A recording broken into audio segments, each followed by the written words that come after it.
Hi, I'm Mrs. Santa, and I am here to wish you all a Merry Christmas, and hopefully I can make it a little bit more merry if I read you a couple of Christmas stories. Here is one of my favorites. This is such a good story. It was written by a man named Clement Moore, and he wrote this as a Christmas gift for his children. And they liked it so much that they read it to the adults, and adults liked it so much that eventually it became a storybook.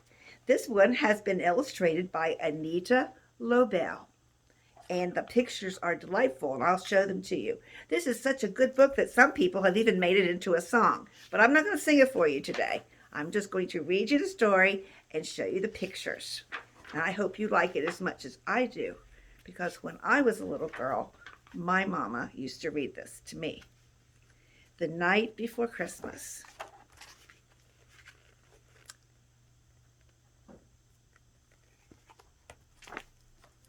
'Twas the night before Christmas, when all through the house not a creature was stirring, not even a mouse.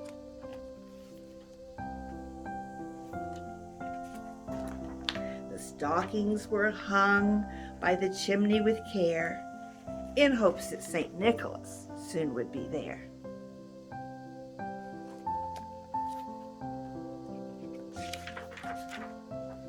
The children were all nestled, all snug in their beds, while visions of sugar plums danced through their heads. And Mama in her kerchief, and I in my cap, had just settled our brains for a long winter's nap.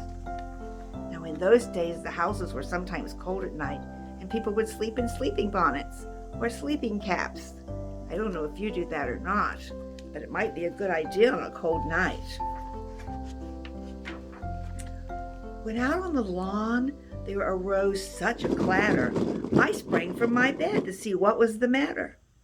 Away to the window I flew like a flash, tore open the shutters, and threw up the sash. The moon on the breast of the new-fallen snow gave a luster of midday to objects below, when what to my wondering eye should appear but a miniature sleigh and 8 tiny reindeer, with a little old driver so lively and quick, I knew in a moment it must be St. Nick.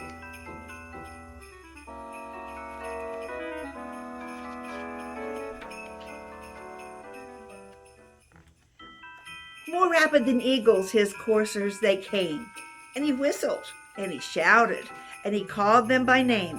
Now, Dasher, now, Dancer, now, Prancer and Vixen, on Comet, on Cupid, on Donner and Blitzen, to the top of the porch, to the top of the wall. Now dash away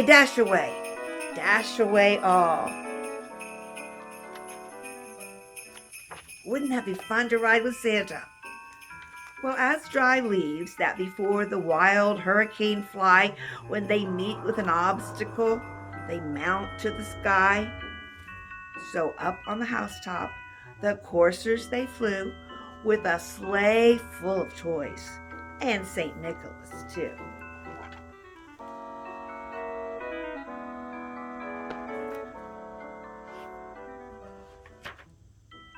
And then in a twinkling I heard on the roof the prancing and pawing of each little hoof.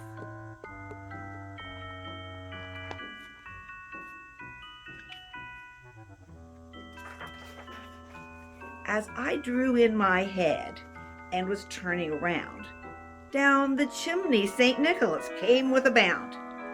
He was dressed all in fur from his head to his foot, and his clothes were all tarnished with ashes and soot.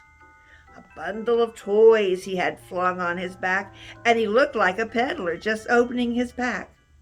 His eyes, how they twinkled, his dimples, how merry. His cheeks were like roses, his nose like a cherry. His droll little mouth was drawn up like a bow, and the beard on his chin was as white as the snow. The stump of a pipe he held tight in his teeth, and the smoke, it encircled his head like a wreath.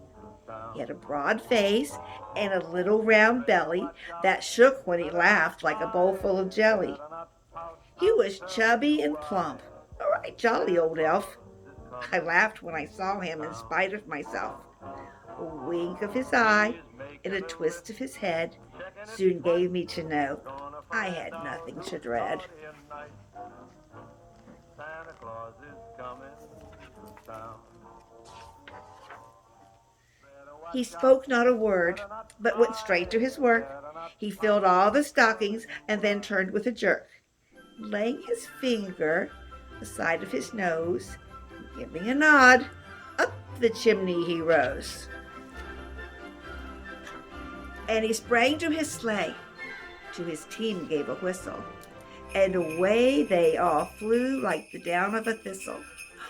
But I heard him exclaim, ere he drove out of sight,